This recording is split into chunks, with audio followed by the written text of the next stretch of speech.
نحمده ونصلي على رسوله الكريم أما بعد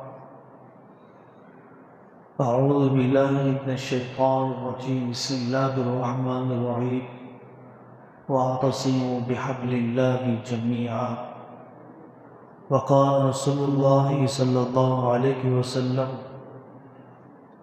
مثل المؤمنين في توادهم وتراحمهم كمثل جسد واحد أو كما قال رسول الله صلی اللہ علیہ وسلم۔ 10-12 منٹ میں انشاءاللہ اس عنوان کو مکمل کر دیا جائے گا، پھر اس کے بعد سنانا تیار ہے۔ ملی تنظیموں کا باہمی استفادہ کیسے بڑھے؟ بہت سی دینی جماعتیں، مذہبی جماعتیں، سیاسی جماعتیں مخلصانہ کام کر رہی ہیں، ہم پر ان کے احسانات ہیں۔ 100 سال سے ملک کے بدلنے میں ان کا مؤثر حصہ ہے۔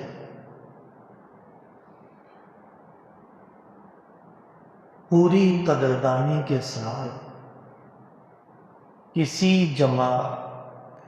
جمعیت کی تنقیص دل میں لائے بغیر، تشنیع طعنہ اپنے خیال میں لائے بغیر ہمیں اس پوری گفتگو کو سننا چاہیے۔ حضرت نبی پاک صلی اللہ علیہ وسلم نے فرمایا، مسلمان ایک جسم کی طرح ہے، جیسے یہ انفرادی زندگی میں سوچنا چاہیے ویسے اجتماعی زندگی میں بھی سوچنا چاہیے۔ ایک مسلمان دوسرے مسلمان کے بھوکے رہنے کو گوارا نہیں کر سکتا، بغیر دستاویز کے رہنے کو برداشت نہیں کر سکتا، اس کے علاج کے لیے فکر مند ہونا چاہیے، ایک دوسرے کی صلاحیت سے فائدہ اٹھانا چاہیے۔ ایسے ہی ایک جماعت دوسری جماعت کی صلاحیتوں سے فائدہ اٹھائے اور ایک جماعت دوسری جماعت پر آنے والی مصیبت کو اپنے لیے مصیبت سمجھے، یہ ایمان کا تقاضا ہے۔ اپنا تنظیمی ڈھانچہ ضرور ہونا چاہیے، دستور پر عمل ہونا چاہیے، اپنے مقاصد بھی متعین ہو، لیکن لا تعلق نہ رہیے، بیزار مت رہیے، اپنے کام کو ہی سب کچھ مت سمجھیے، اپنے کام کو کافی نہ سمجھیے، نافع سمجھیے۔ حضرت شاہ ابرار صاحب رحمۃ اللہ علیہ فرمایا کرتے تھے کہ ہر دین کا کام نافع تو ہے، کافی نہیں۔ بار بار ہمیں یہ مثال سوچنے کی ضرورت ہے۔ پورے دین کے قائم کرنے کے لیے پوری محنتیں چاہیے، پورا مکان تعمیر کرنے کے لیے ہر ہنر والا چاہیے۔ صرف کارپینٹر ہو، بڑھائی ہو، کام نہیں چلے گا، صرف مستری ہو کام نہیں چلے گا، صرف عقیدوں پر محنت کرنے والے ہوں کام نہیں چلے گا، صرف مسلمانوں کے درمیان اصلاح کی کوشش کرنے والے ہوں شریعت مکمل نہیں ہوگی،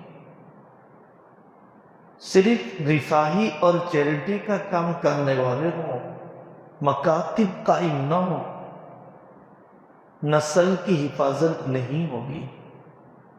مدرسے بھی چاہیے منظم، اسکول بھی چاہیے دینی ماحول والے۔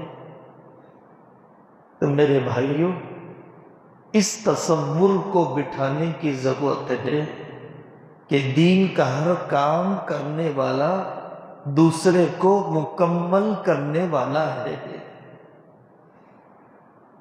بریانی کی مثال سمجھ میں آ جائے، ایک مسالہ کم ہو جائے، چائے کی مثال سمجھ میں آ جائے گی، پتی یا شکر کی مقدار کم ہو جائے، ذائقہ نہیں آئے گا۔ اگر یہ ساری تنظیمیں، ساری جماعتیں ہمیں نہ ملے تو شریعت کے زندہ کرنے میں جو مٹھاس آنی چاہیے پھیکا پن سے بدل جائے گی۔ ہر تنظیم کے کام کرنے والے کو چاہیے کہ گزرے ہوئے لوگوں کے تجربے سے بھی فائدہ اٹھائے، موجودہ کام کرنے والوں سے بھی فائدہ اٹھائے۔ سیاست کے میدان میں مجھے کام کرنا ہے، 70 سال سے میرے اکابر کر رہے ہیں، میں دفاعی کام کرنا چاہتا ہوں، میرے ہی شہر میں فلانا ادارہ کام کر رہا ہے، تو موجودہ دوسری تنظیموں سے بھی فائدہ اٹھانا چاہیے، گزشتہ مرحوم اکابر سے بھی فائدہ اٹھانا چاہیے۔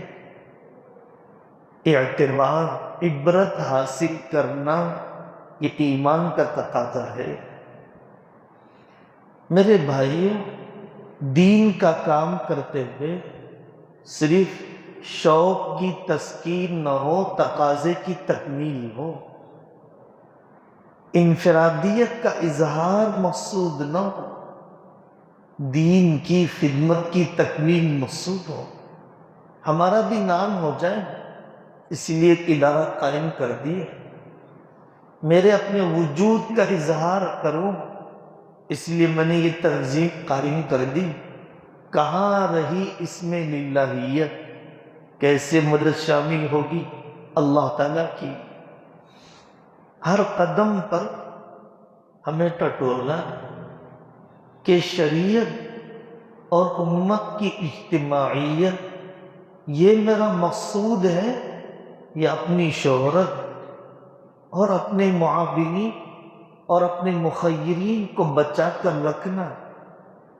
عبد الوہاب شعرانی رحمۃ اللہ علیہ کا یہ ملفوظ اکابر نقل کیا کرتے تھے کہ دین کا کام کرنے والا وہ مخلص ہے جو دوسرے کو بھی دین کا کام کرتے ہوئے دیکھ کر خوش ہو۔ ایک عرب عالم دین نے ہمیں سنائے،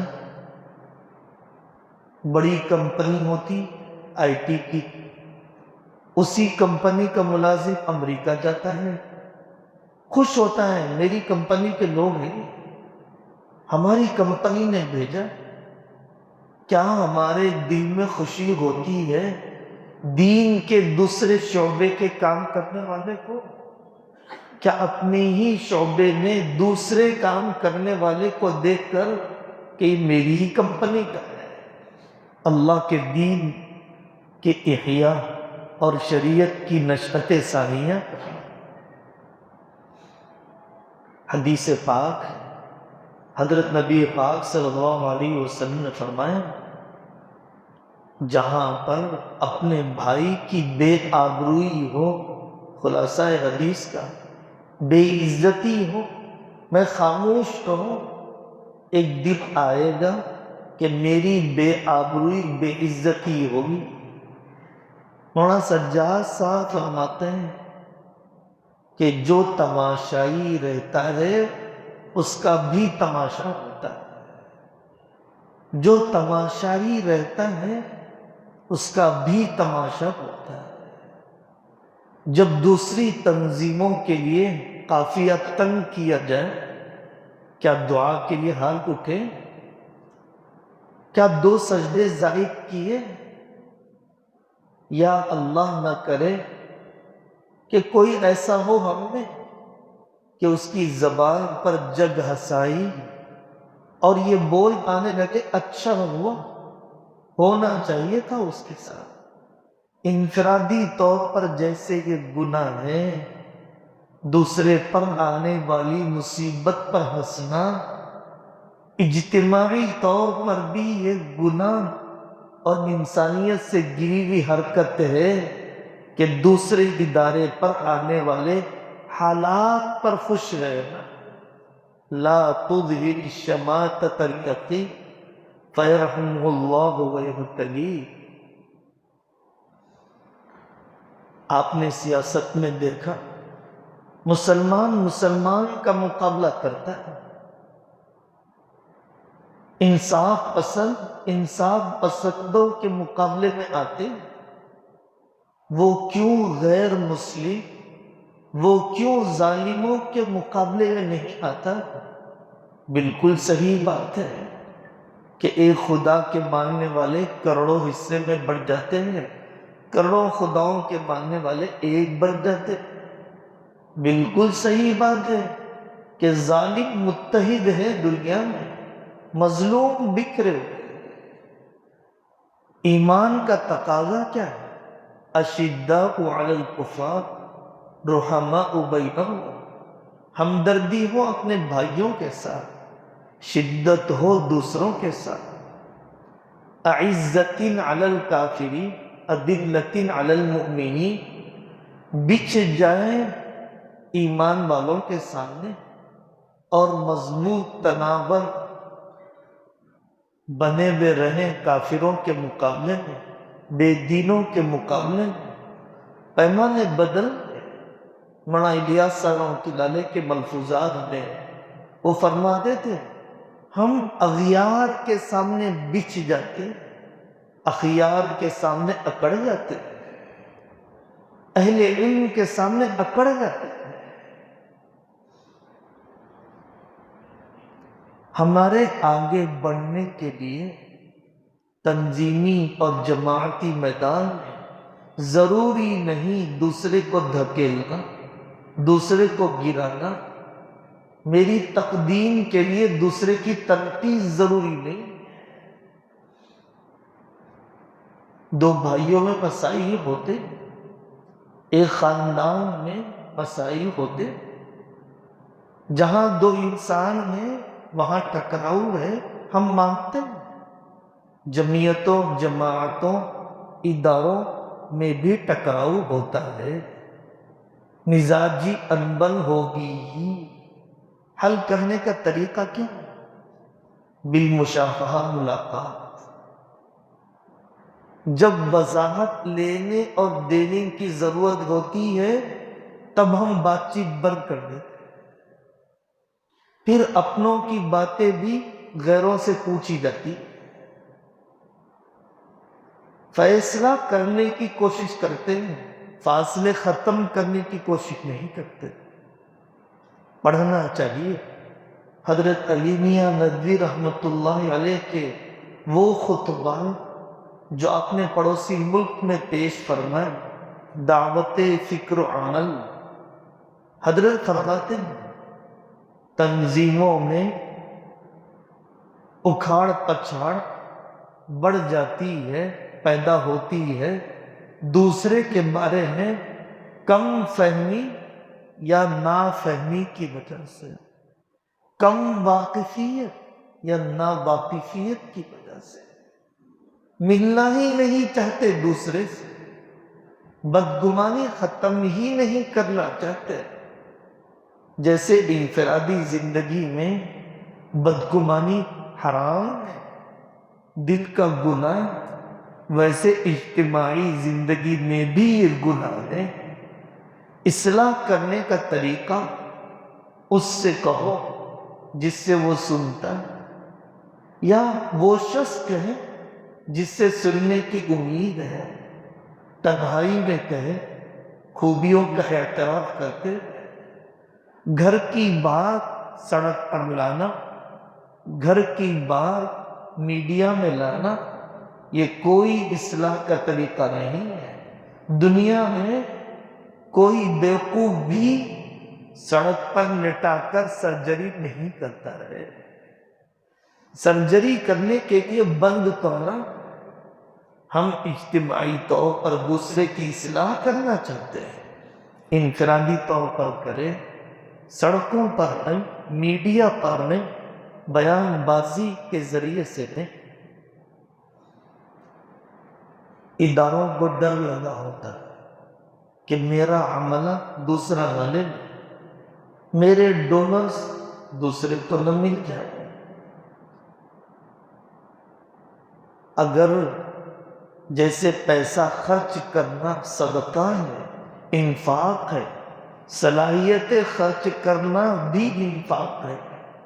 وَمِمَّا رَزَقْنَاهُمْ يُنْفِقُونَ، اللہ نے مال دیا خرچ کرتا ہوں، صلاحیت دی خرچ کرتا ہوں، افراد دیے خرچ کرتا ہوں۔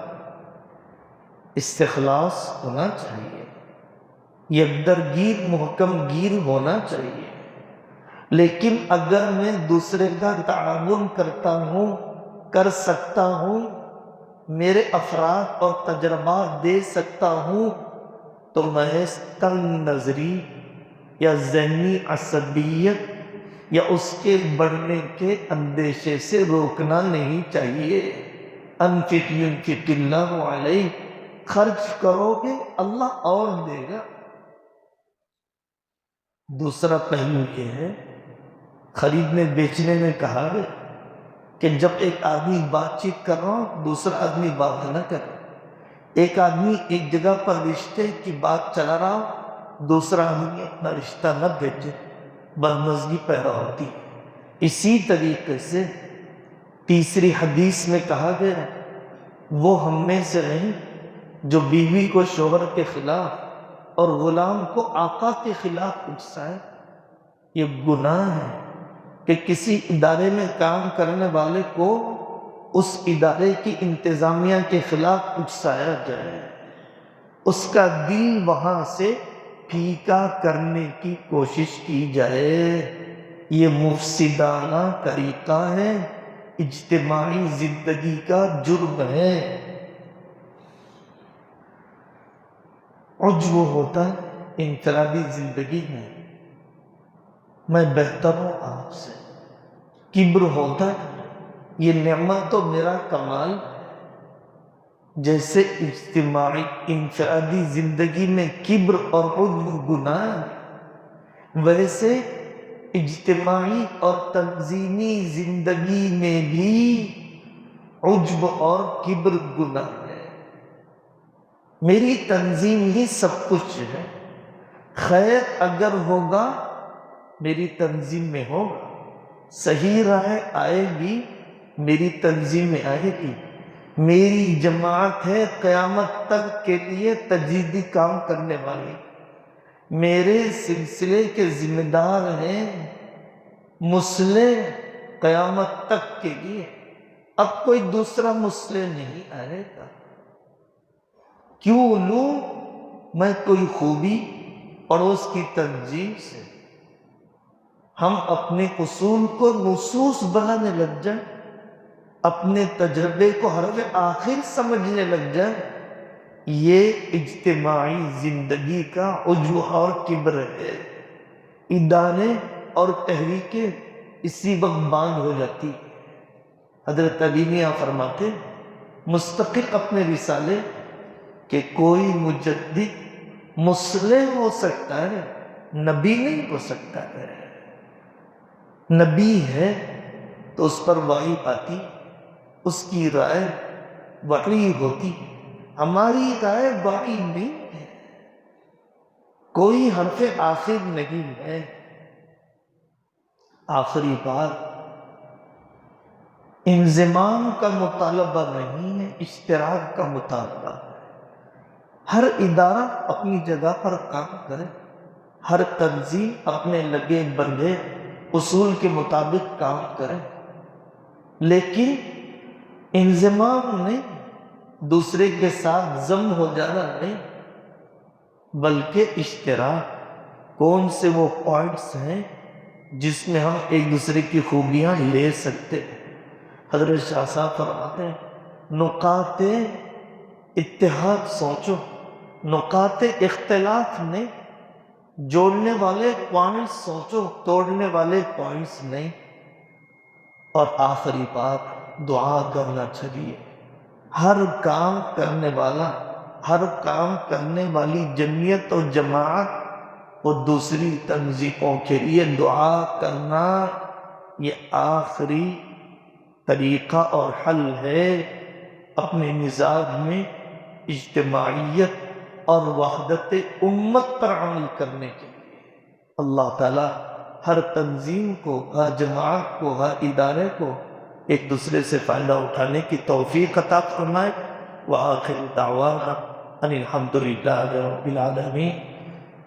20 منٹ کے لیے زورانے کا وقت دیا تھا، ضروریات سے فارغ ہو کر فوراً مجتمع ہو جائیں، وقت کم ہے، ہمیں احساس ہے مدرسوں کے جلسوں کا، اور احساس ہے رمضان کے قریب ہی ہونے کا، اسی لیے ساتھی ضروریات سے فارغ ہو کر فوراً مجتمع ہو جائیں۔ سبحان اللہ۔